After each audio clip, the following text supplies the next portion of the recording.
Hello, hello, friends.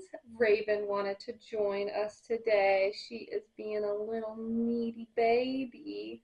Being a little needy baby. And yeah, she usually doesn't love getting picked up, but sometimes she wants attention and she'll come ask for it. We are jumping into our March wrap up, everything I read in March is right here. I have 3 books for the month of March, so definitely not my highest month. This was probably one of my lower months, but you guys know I moved in March, and that's why obviously this video is so delayed. I also got engaged in March. I don't know if you're gonna be able to see it. And it was perfect. Here's some pictures for you.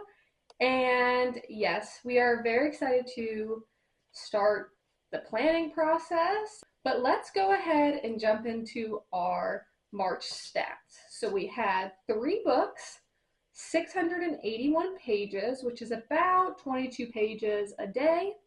We had 1 new author and 2 authors I have read from before.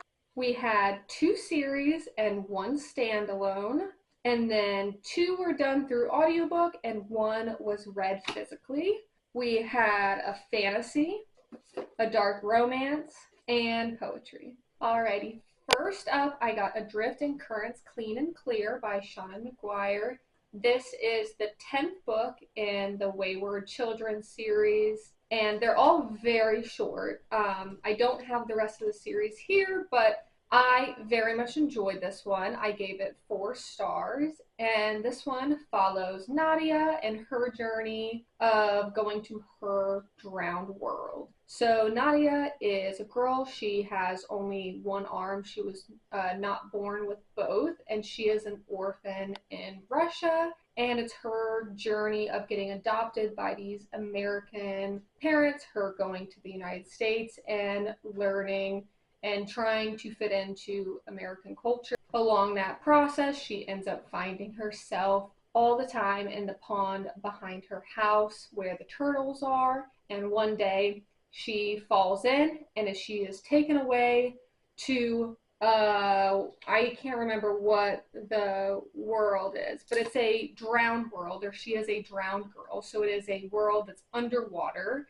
and she has a companion, and they go on their own journeys, and she gets to explore that until it's hard to describe because you don't want to spoil any of the other books. But if you've read up until this, you know that Nadia spends some time at the Wayward House for Children, so you know that at some point she goes out of her world and gets stuck in the real world again. So I feel like in the other books, not that I didn't like Nadia's character, but I just didn't really remember her very well. But I really liked this. Every time I read one of these, it really makes me want to go back and read all of them again. Maybe I'll do that sooner than I expected to. I really wanted to go read all of them again once the last book came out. Then I would read all of them and then read that last one. But who knows when that's going to be. So I don't know, but I really enjoyed Nadia's story way more than I expected for not really remembering her in the prior books. There's just so many characters, and sometimes I think I get confused, or you lose some details as you move past the book. Even with that, I really enjoyed this. So if you do like Nadia's character, you would definitely really like this book. And I definitely think that this one was better than some of the other ones, which is why I gave it 4 stars. It's definitely not my favorite, but it's definitely up there. Probably my 2nd or 3rd favorite in the entire series. I will absolutely continue in the series. Every time Seanan McGuire writes another one, I will be there to buy it. This one came out in January, so unfortunately we will have to wait all the way till January 2026 to get the next one, but it is what it is. I will be there. I hope you're there. And if you have been continuing in the series, like me, let me know what your thoughts were. If you liked this one better, if you also thought the same about Nadia, or any other thoughts. I'm happy to hear them in the comments below. Next up, we got Barbarian Mind by Ruby Dixon. You guys know I read the first three in this series last month. No, yeah, February.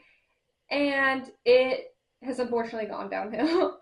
The first one I gave 5 stars. The second one I gave 4 stars. The third book I gave 3 stars, and then this fourth one I have also given 3 stars. That is all in my February wrap up if you want to go hear more details about the other ones. But it is unfortunate. I'm still going to keep going because I'm hoping it'll get better. But the reason that this one was not as good as I was hoping is because this is so similar to the second book, Barbarian Alien, and you'll find out why they're so similar because I don't want to spoil anything. They are very similar. So if you liked the second one a lot, you would also like this fourth one a lot. For me, the second one wasn't my favorite plot line of this series. So it was kind of reliving that book in a way. And so that's why I didn't really love it. But it wasn't a terrible book. Also, our main character, Harlow, I wasn't a huge fan of her. She kind of made some like decisions, or she would assume stuff and then someone would be like, well, that's not correct. Why would you assume that? And she'd be like, I don't know, I guess I just assumed. And then that just, instead of just asking or figuring it out, I just assumed this. And now that's my thought process for the rest of the book. And that was a little bit frustrating.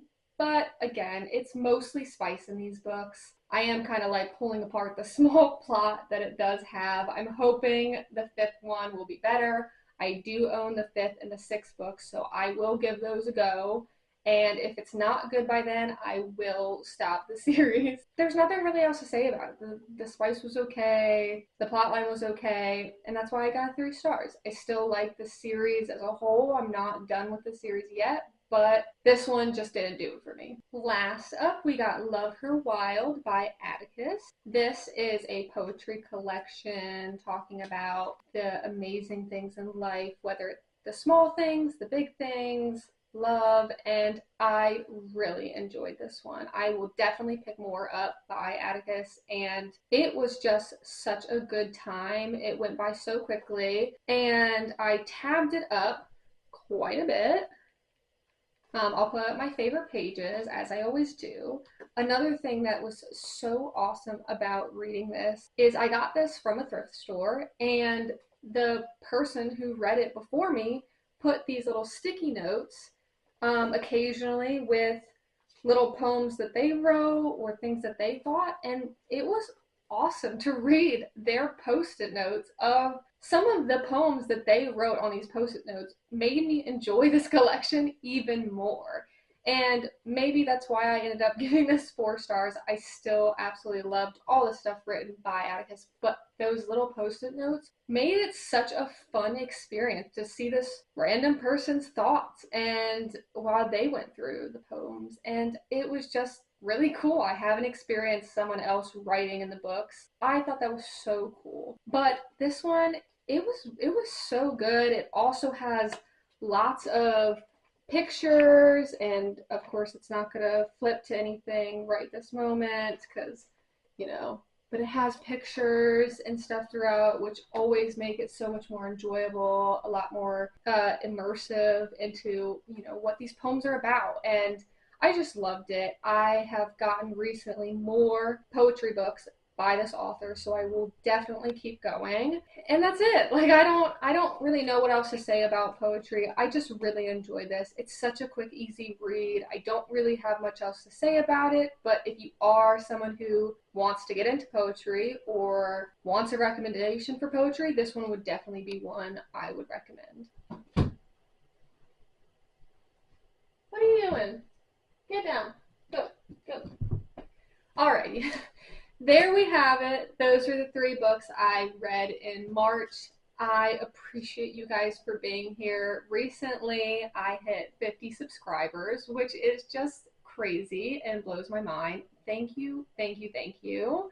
I thought maybe I'd get 20, 30 subscribers because that's probably about as many people as I know in real life. But thank you for all the friends and family out there supporting me and being patient with these videos, even though I'm always late for it. But, I kind of just film stuff when I feel like it, and I try not to put too much pressure on myself to post, all the time. It is just a hobby, and I just appreciate you guys for liking and subscribing and commenting and supporting me. And thank you from the bottom of my heart for being so awesome. I also wanted to take the time to mention my favorite song for the month, which was Casino 143 by Ivy Oxygen. You guys know it's a good one. I post in the description the link to the song and the link to my Spotify playlist that has all the favorite songs I mentioned. Give it a listen.